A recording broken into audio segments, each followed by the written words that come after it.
What's going on, guys? Welcome back to another petrol juice video. Today we are doing a very special one. We are installing the RaceChip S. This applies to the GTS model, the RS model, just without the app, on the Kia Forte GT. It's gonna be a very quick video. It's very straightforward. I'm gonna do a little POV to show you how to do it. I know it helps a few people, helps myself when I watch videos like this. So we're gonna get started right away. First thing you wanna do, that it says on the instructions, is to open your bonnet, which is the hood, lock the door, leave it alone for 15 minutes. This makes sure that it shuts off all the electronics prior to you even messing with anything. And right afterwards, you can open this box up. There's gonna be a wiring harness that you need to connect right under the air box and right here as well. Maybe two more spots. We're gonna go through that in just a second. So this is what you see as soon as you open the box. I have the S model right here. When you look at it at the top, this is how you select your maps on what you want it on. Once I start off, I think I'm gonna keep it at 3 or 4 to make sure all the fuel adjusts with the new tune. This is a piggyback tune, so this doesn't mess with the actual numbers in the ECU. It messes with the boost map numbers, so the amount of boost that goes into your engine. Technically speaking, do not count me on this, but from what I've read, they cannot check if the ECU is flashed or anything because you are not flashing your ECU. This is simply tricking the turbo into putting more boost into your motor, therefore giving you more power. So the best thing about this is you can disconnect it before you go into the dealership. It'll go back to its stock configuration, get your oil change or whatever, do your warranty work. Hopefully they don't see it, and then you can plug it right back in. It's very simple. All right, switch to my GoPro. Hopefully this is a little bit of a point of view style. So this is the disconnect that I was telling you about. It's a quick disconnect. You basically pull it out, the stock plug comes out, then you put in your race chip here. You can disconnect it anytime you'd like and put the stock plug back in if you'd like to bring it in for service, warranty work, whatever it may be. It's very convenient. So first things first is we are going to wire everything so that way we can then move on and plug everything in. The idea is we're going to have the main unit in this pocket here where the battery is, and then we're going to just wire everything through. The letter A is a turbo boost sensor. That's going to be what's closest to here. B is what's going to be plugging into here. Let's get started.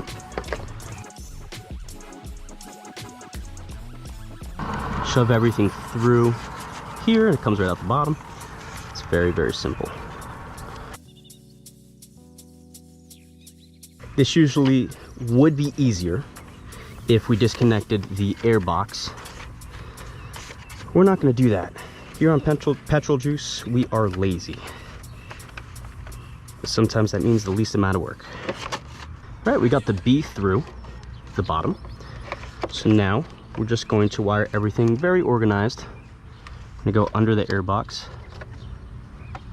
wherever you pretty much find space, as long as it doesn't interrupt anything. And just snake everything through. It's that simple. We're gonna mess with that in a second. I just want to get this part in here so that way we can then start really messing with the wiring. So again, we are just snaking everything through so that way we can organize the wires as best as we can afterward. By the way, I do have an AFE Takeda cold air intake on the way, just still waiting for it to come in, but I couldn't wait to get this tuned. Come on, there we go. All right, so this is the BN, this is the manifold pressure sensor. Wired it or snaked it under the intake manifold, under this here. Then I'm going to snake this behind here. I just want it to look as clean as I can get it. I do not like wires all over the place. And I bet you'd want it to look as stock as possible as well. All right, we are snaked through. All right, so this is the manifold pressure sensor. These are one of the ones that you want to remove. Pull the tab, pull back, leave it on the side. This is the same exact plug that you need to plug in. It's the male end, or this is female. It's female end. This is the male end. So the female end, which is this on the B harness, you want to go ahead and plug this straight into here. And that is clipped and that is good. All right, so once you plug the female end in, you want to connect it to the ECU, just so it tells the turbo what to do. So just look at exactly what you have to do. This is the male plug, this is the female plug, directly from the factory harness. Just plug it straight in.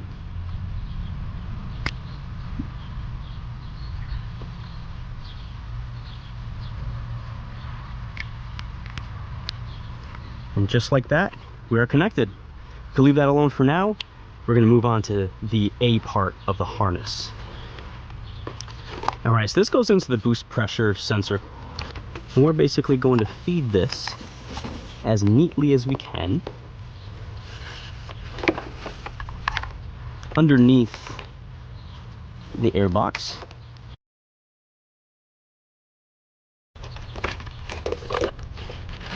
There we go. It's already starting to look clean. I think I'm going to do one more loop here and go right under here. All right, just to summarize everything, I snaked this through the battery holder. I connected harness B to the manifold sensor, plugged in the female into here and the male into the stock wire. Then for A, I tucked it under the airbox, under the downpipe, and in between the return tube, and this is the result I get here. We have the female end and the male end. All right, again, you want to, if you have small hands, it's really easy to do, but if you don't, you're probably gonna have to take this off here. This is the plug we're trying to get to.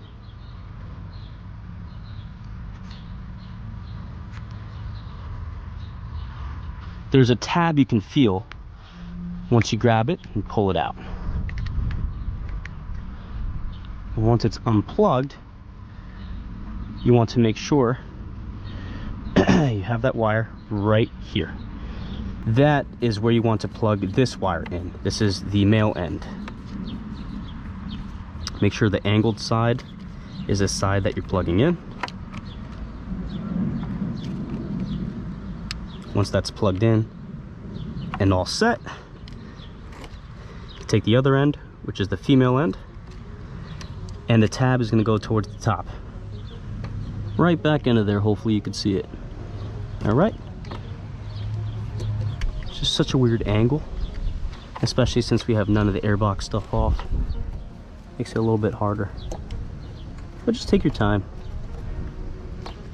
This only really takes about like 20 minutes if you know what you're doing. Everything in life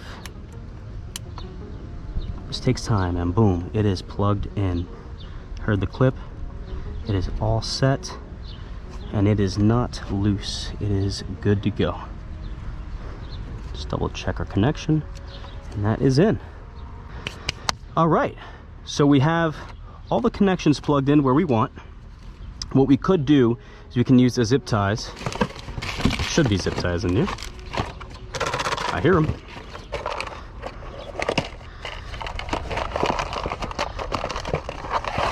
Boom, zip ties, baby. Could use these zip ties to organize it a little bit. That's what I'm probably gonna do, so I'm gonna do that first. All right, so what I did just to keep it nice and steady, I found the loosest part, sort of. You generally don't need zip ties once you finish, but just a little bit loose here. I just don't want it swinging anywhere, so I put one zip tie right here at this connection, so it just stays a little bit more sturdy. It's not moving anywhere now. And this part here I just connected to the return for the air here. So now, you know, it's not really gonna move much. It's pretty much still. And yeah, that's pretty much that. So once you're done, remove this, take the stock piece out.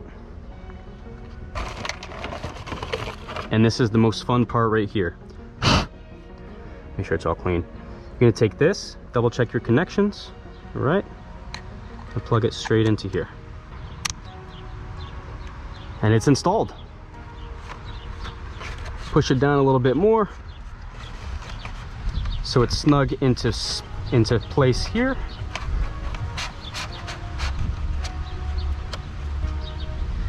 And just like that, RaceChip is installed, baby. Just make sure to clip the zip ties so it doesn't look messy. But other than that, I like to just double check my work. Just make sure everything is still in place. Everything really isn't going to move around much. Just double check, make sure nothing's hitting anything else, no fans. Looks like it's pretty good as long as you tuck everything in the right spots. Everything should be okay. And we're all set. So you just want to make sure you keep it at the medium setting. In this case, I'm keeping it at 3 since I only have 5 settings. If you have 7, keep it around 3 or 4. You want to give it a day or 2 to adjust the fuel trims for the correct, the extra PSI the turbo is pushing in, basically.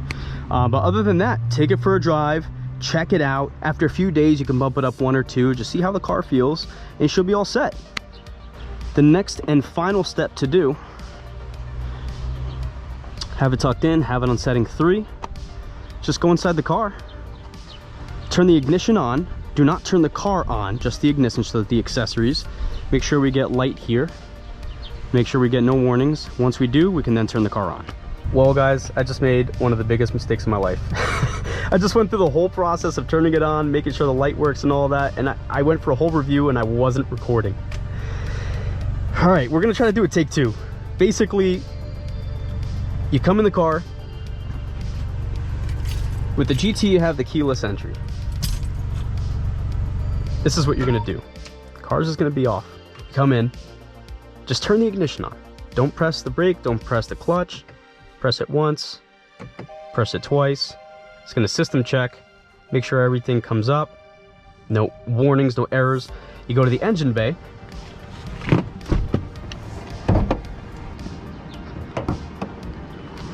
And you're gonna make sure this green light is on the RaceChip. If the green light is on, you're good to go. So you get back into the car, turn the car on. You shouldn't get any errors whatsoever. Car is good to go. It's currently being tricked and mapped by the piggyback tune. Again, it's not directly rewriting the ECU, it's just a piggyback. You can Google it. There's a lot more information on the internet than what I can give. I took it for a drive right off the bat. Comfort mode is still the same until you get into boost. Once you get into boost, I mean, it's a huge difference. Me personally, I always drove in sport mode because in normal mode, whenever you're trying to go through traffic, you just always have to have the accelerator in because you just feel like you're not going anywhere. But now in comfort, when the turbo does kick in, it's a noticeable difference. Not a big difference, it's a noticeable difference. And again, we're only on the mid map. I'm only on map 3. I have a total of 5. Sport mode, huge difference. I mean, this is like torque heavy. Again, I'm only in the mid tune. I can't wait to go to tune 4 or 5. We're gonna take it for a quick spin. I'm gonna show you all the differences. Right now we're in normal mode. We're gonna go ahead and make a quick right turn here. No cars coming, we're good. So it feels normal now until the turbo kicks in. But like, I'm not struggling to accelerate like I was before. Before I felt like I was slowing everyone down behind me. So comfort still has, not comfort, normal mode still has a little bit of a kick now. You know, comparing before to what I was cross-shopping this and the Civic Si. I had an Si before, the 10th gen. You can see it on my channel. It was not very torque heavy. I mean, this alone in the stock configuration in sport mode is a lot more torque heavy than the Si was. I'm more of a torque guy, so I prefer that. I don't really like to go fast. I just like feeling the power and stuff like that. We're gonna go ahead and go on the highway, test out the difference. Right now we're in comfort, but once you put in the accelerator, I mean, I'm being pushed back in my seat a little bit. It's nothing crazy, like, you know, the M40 that I had at all, but you feel it. There is a difference. Now the car is gonna be learning this as the next few days go by. And you're gonna start feeling a little bit more of a difference. Once we hop on the highway, we're gonna slap this baby into sport mode, and that's where it's gonna shine. I'm gonna go ahead and traction control, turn it off. It's not fully disabled, but we're gonna turn it, you know, lightly off and see how it does. All right, once we merge on here, put it into sport. Hopefully there's no cars coming, and there isn't, so we're right in sport. Let's make a left, have some fun.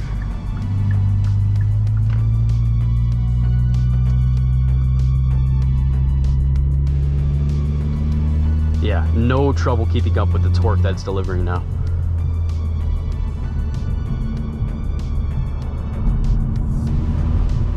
If you daily drive your GT, you'll understand.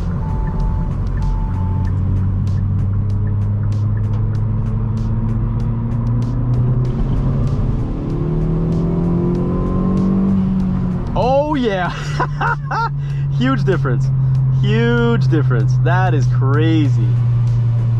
And again, I'm only on the mid setting. This is only setting 3. Again, I'm gonna be pushing it up to 4 and 5. But that is like, that's a pretty heavy noticeable difference.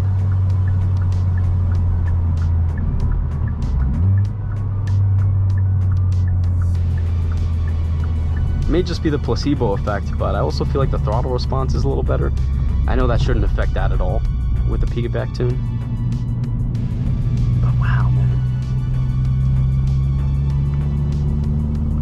The highway's a little heavy here, so we're gonna make a U-turn and hopefully have some fun.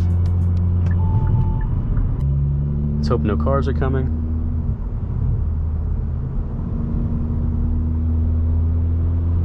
Let's just give it a little punch. Woo! Yep, that kicks in around a little over 3,000 RPM. We're still going. Still feels like it's pulling. Yep, it is going, baby. Wow. Yep.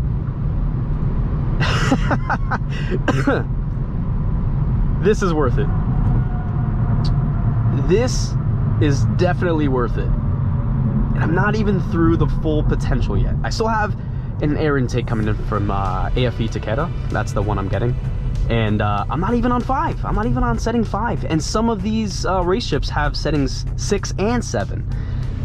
I can't speak for the other ones, but I have the RaceChip S, which doesn't give you app control, but you can just go in the engine bay using a flathead, just change the tuner up to like a higher setting, and then you just get more boost. From what I've heard, this is pretty safe. I'm gonna take my chances and run it. This is a huge difference in my book. If you're on the fence about this, guys, I say go for it. I mean, for at least the S, you're spending a little bit over $200. You're getting this insane, not insane, I'm gonna correct myself. You're getting a noticeable difference in boost and in torque. I mean, it really brings the car alive.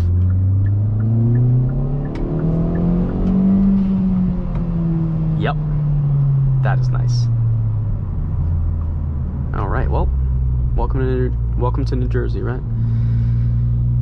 I think for the price point you're spending, this is worth it. I don't know, let me know what you guys think.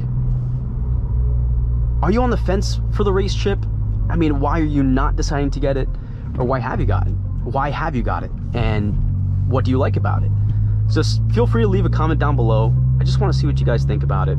Don't forget to like, comment, subscribe. And let's have some fun, guys. There's not a lot of videos on the Forte GT out there. I'm trying to, you know, help get the community together. I really like this car. You know, I wasn't fully on the fence with it, but once I got it, I mean, it's great for the money, and this really brings it alive. So again, check you guys out in the next video. Don't forget to like, comment, subscribe. Peace.